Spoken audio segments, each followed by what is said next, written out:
அன்பாலான அனைவருக்கும் வணக்கம். இமான் சார் வந்து ஒரு சுந்தர் பிச்சை மிகப்பெரிய ஒரு ஒரு இதில் பேசுவார்ல, ஒரு மிகப்பெரிய மோட்டிவேஷன் ஸ்பீச் கொடுப்பார்ல, ஒரு சத்தியம் நாதல்லா பேசுவாங்கள்ல ஒரு தொழிலதிபர்களுடைய மாநாட்டில், அவ்வளோ தெளிவாக அழகாக சார் பயங்கரமாக நல்லா பேசுகிறீங்க சார். ஏன்னா இந்த மாதிரியான வார்த்தைகள் அப்படியே போய் காதில் தேனாக பாயிற மாதிரி பேசுகிறீங்க சார், அருமை சார். அடுத்தது இன்னொரு விஷயம், எவ்வளோ ஆடியோ ரிலீஸில் பாடல்கள் வெளியீட்டில் இசையமைப்பாளர் வருவார், ஆனால் எந்த இசையமைப்பு வெளியீட்டுலையும் சார் நாங்கள் பாடகர்களை பார்த்ததே இல்லை சார். சார் பயங்கரமான வேலை பார்த்துட்டீங்க சார். ஏன்னா உண்மையாலுமே அவங்களும் ரொம்ப முக்கியமானவங்க தானே, ரொம்ப பெரிய வேலை சார் இது. இது இந்த பிரசாத் வந்து இது புதுசாக பார்த்துருக்கேன், ரொம்ப அருமை சார், சூப்பர். அப்புறம் இந்த அர்ஜுனன் பேர் 10 இதில் வந்து பாபு யோகி பாபா நினச்சா எனக்கு ரொம்ப மகிழ்ச்சி.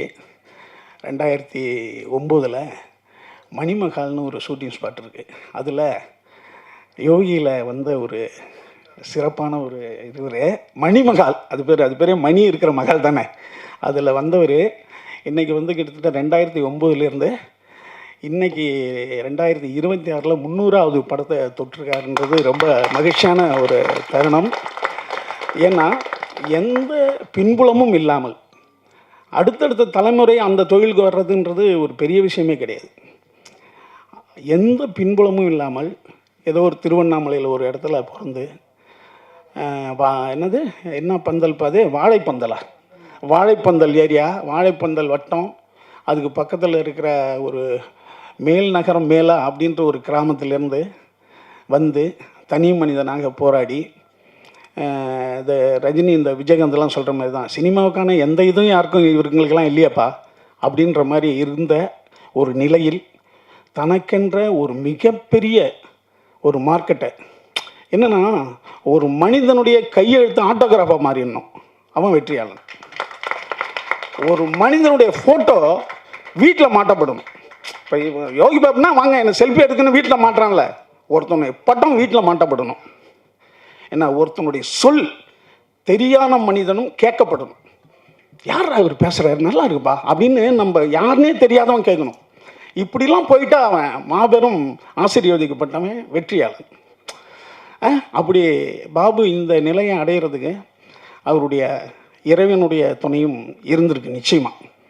ஏன்னா எனக்கு தெரிஞ்சு நம்பியார் சாமிகளுக்கு பிறகு சினிமாவில் மிகப்பெரிய ஒரு பக்தனாக நான் பார்க்குறது பாபா தான். அவர் கேரளாவின் போனால் ஒரு கோயில் மாதிரி வச்சுருப்பாரு சார். ஏன்னா கடவுள் இருக்கு இல்லைன்றது விடுங்க, ஆனால் நம்புனா அது இருக்கும். அப்படி நம்பி நான் இருக்கிறேன்றதால உனக்கு நல்லது பண்ணுறேன்டா அப்படின்னு அந்த கடவுள் நல்லது பண்ணுறதா தான் நான் நினைக்கிறேன். வாழ்த்துக்கள் பாபு, இன்னும் பல உயரங்களை நீங்கள் தொடணும். இன்னும் சொல்லப்போனால் பல 1000 படங்களை பண்ணி கின்னஸில் இடம் பெறணும். இன்னும் பல பேருக்கு நன்மை செய்து உங்களுடைய வாழ்க்கை தரம் எல்லாராலும் புகழப்படணும். வாழ்த்துக்கள் வாழ்த்துக்கள் வாழ்த்துக்கள். அடுத்து வந்து நம்ம ராஜ்மோகன், நம்ம லெனின்கிட்டையும் நம்ம சுசீந்திரன்கிட்டையும் வேலை செய்ய. ஏன்னா சுசீந்திரன் வந்து பாருங்கள் எவ்வளோ அழகாக சொல்லிட்டு போயிட்டார். ஏன்னா இவனை சேர்த்துக்கலன்னா நம்ம இன்னும் டார்ச்சர் ஆயிரோன்ற அளவுக்கு ஒரு உதவி வைக்கினர். அதோடு இல்லாமல் இவன் இந்த ராஜ்மோகன் வந்து வேறு இடத்துக்கு போன பிறகு அவனை கூப்பிட்டு, அதுதான் ஒரு ஒரு ஒரு கரிஷ்மான்றது. எங்கேயோ போனவனை இவங்ககிட்ட ஒரு விஷயம் இருக்குடான்னு கூப்பிட்டு யோகி பாபு நீ கதை பண்ணுடான்னு சொல்லி அதை ஒரு சிறந்த படமாக மாற்றினது இருக்குல்ல.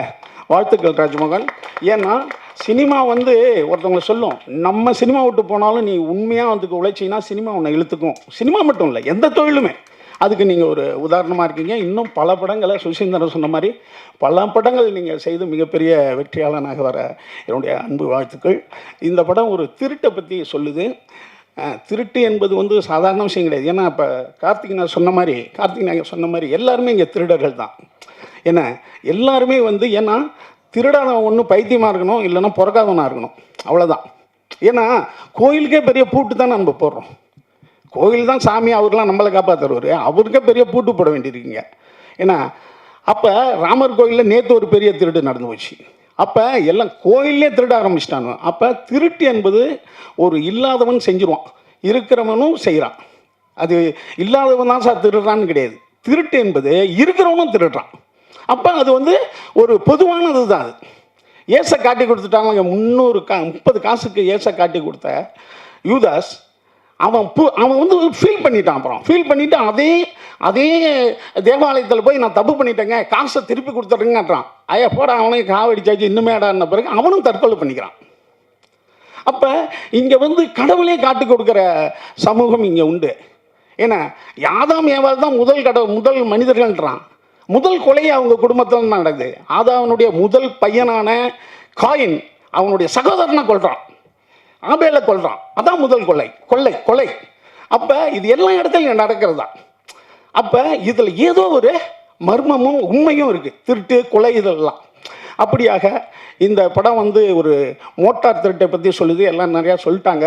மோட்டார் என்பது 1886 பென்ஸ்ன்றவன் கண்டுபிடிக்கிறான். ஜெர்மனிக்காரன் கார்ல் பென்ஸ். அவன் தான் முதல் காரை கண்டுபிடிச்சவன்.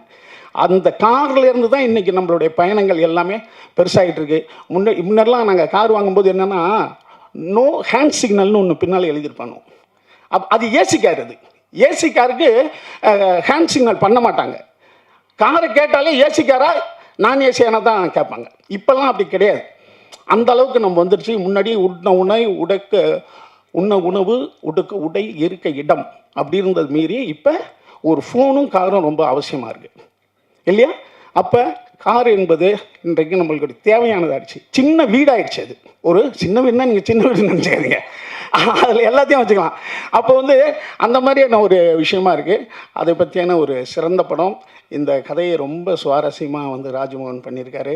அப்புறம் ப்ரொடியூசரை பற்றி சொன்னாங்க, சுசீந்திரன் சொன்னார். எப்போதுமே ஒரு முதல் படத்தை முடிவு பண்ணுறதுக்காங்களே, ஒரு பாரதி ராஜாவாக இருக்கட்டும், ஒரு பாலச்சந்திரா இருக்கட்டும், மிகப்பெரிய ஆளுமைகள் எல்லாம் யாரோ ஒரு பணம் உள்ளவர் தான் அறிமுகப்படுத்த வேண்டியிருக்கு இல்லையா? பணம் இல்லாமல் நீங்கள் கதையை வச்சுட்டு என்ன பண்ணுறதுங்க? அப்போ அப்படி ஒரு சிறந்த இயக்குனரை அறிமுகப்படுத்திய தயாரிப்பாளர்களுக்கு என்னுடைய அன்பான வாழ்த்துக்கள். அடுத்த இமான் சார் வந்து ரொம்ப அழகாக நம்ம ராஜமோகன் சொன்னார். மகேந்திரன் வந்து என் ஃபிலிம் பையனு போட்டுக்கவே மாட்டார். மகேந்திரன் சார், ஏன் சார் நீங்கள் ஃபிலிம் பையனு போட்டுக்கல? மகேந்திரன் அவருக்கு சொன்னார், என்னுடைய படங்களை நான் வசனம் எழுதி பேச வைத்ததை விட இளையராஜா இசையால் பேச வைத்தார். இசையால் தான் என்னுடைய படங்கள் நிறையா பேசப்பட்டது. என்னுடைய மௌனமான ஷாட்டுகள் எல்லாம் இளையராஜா இசை பேசியது. அவர் இவ்வளோ பேசியிருக்காரு படத்தில். அப்புறம் என் ஃபிலிம் பை மகேந்திரன் நான் எப்படி போட்டுக்க முடியும்னார். ஒரு இசையினுடைய வலிமை அது. அப்படி ஒரு இசையமைப்பாளர் உங்களை இவ்வளோ அழகாக பாராட்டி இருக்கிறது என்பது, ஏன்னா அவர் தான் இசை இல்லாமல் படம் பார்க்குறாரு, நம்ம இசையோடு பார்க்குறோம். அதனால் சில போரான இடம் கூட அவர் இன்ட்ரெஸ்ட் பண்ணிடுவார். ஆனால் அவரே உங்கள் படத்தை மிகச்சிறந்த முறையில் பாராட்டியிருக்காருன்னா நிச்சயம் இது மிகச்சிறந்த படமாக இருக்குது, நல்ல படமாக இருக்குது. அதோட காளி வெங்கட் மாபெரும் கலைஞன். காளி வெங்கட்லாம் பாடி, சார் அடுத்த படத்தில் பாடு ஒன்று கொடுங்க சார், பாட சொல்லுங்கள் சார், பிரம்மாண்டமான பாடுங்க சார், அருமையான பாடுங்க. இப்போ அடுத்தது வந்து நம்ம லெனின் பாரதி முந்தானாலே எனக்கு ஒரு கதை அனுப்பிச்சார். இந்த படத்தில் பார்த்தேன், சிவானனா சூப்பராக நடிச்சிருக்காருன்னு ஒரு டைரக்டர் அனுப்பிச்சார் எனக்கு கதை சொல்லி. ரொம்ப நம்ம லெனின் பாரதி வாழ்த்துக்கள். அடுத்து நம்ம யாராவது விட்டுட்டேனாப்பா, நம்ம ஓம் பிரகாஷ். தம்பி ஓம் பிரகாஷ் கேமராமேனு அப்பப்போ என்கிட்ட கேட்டுக்கிட்டு இருக்காரு, அப்பா அவன் யாருப்பா ஓம் பிரகாஷ்ன்னு? அதுக்கு முன்னாடி ஏபின்னு ஏதோ ஒன்று சேர்த்து விட்டுக்க. அடுத்தது மேடம் நம்ம அருள்தாஸ் அண்ணன், மதன், எல்லாமே மாபெரும் கலைஞர்கள். அடுத்தது பாருங்க கேமராமேன் பிரதீப். தம்பி தானு சார் மட்டும் ஒன்று பார்த்தாருனா சார், பார்த்தா ஐயா, அதாவது பார்த்தா ஒரு உளி மாதிரி இருக்காயா, உடம்பெல்லாம் மூளை அவனுக்குன்னுவார். அப்படி சின்ன பிள்ளையாக இருந்தாலும் அறிவான பையன். எனக்கு வந்து ரைட்டரில் நான் நடிக்கும்போது எனக்கு கேமரா பண்ணாப்புல. அதே போல் இன்றைக்கும் அதே ஆர்வத்தோட ராஜமோகனுக்கு மிகப்பெரிய ஒரு உறுதுணையாக இருந்து இந்த நல்ல படத்தில் ஒர்க் பண்ணியிருக்காரு. மற்ற எல்லா கலைஞர்களுக்கும் என்னுடைய அன்பான வாழ்த்துக்கள். நன்றி.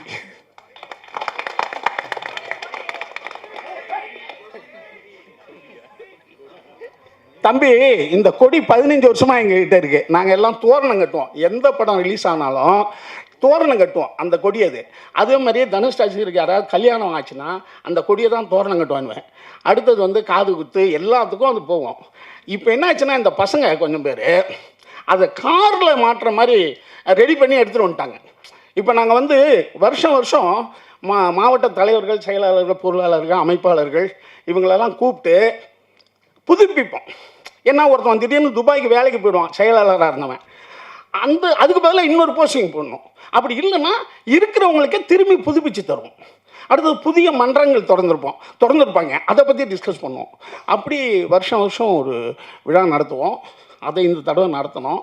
அதில் சில பசங்க காரில் மாட்டுற மாதிரி அந்த கொடியை ரெடி பண்ணி எடுத்துகிட்டு வந்தாங்க. அதை 4 பேருக்கு மாட்டி விட்டோம். அதை வந்து சில நண்பர்கள் வந்து புதிய கொடி அறிமுகன்ற மாதிரி நினச்சிக்கிட்டாங்க. அந்த கொடி எங்கள்கிட்ட இருக்கிற கொடி தான் அது.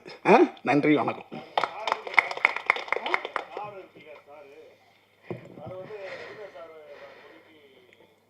என்னென்ன உள்ள புரியல. ஆமாம், இல்லை அதான் ஆனால் சூரியனே ஒரு ஸ்டார் தான். ஒவ்வொரு மனிதனும் ஒரு ஸ்டார் ஆகணும். ஒவ்வொரு மனிதனும் வெளிச்சத்தில் இருக்கணும். வெளிச்சம் ஆகணுன்ற ஒரு அடையாளம் தானே அது, இல்லையா? அதனால் இது அமெரிக்கா கொடியிலையும் தான் ஸ்டார் இருக்குது, இல்லையா? எல்லாரும் ஒரு அந்த ஸ்டார் என்பது என்னன்னா வெளிச்சம்.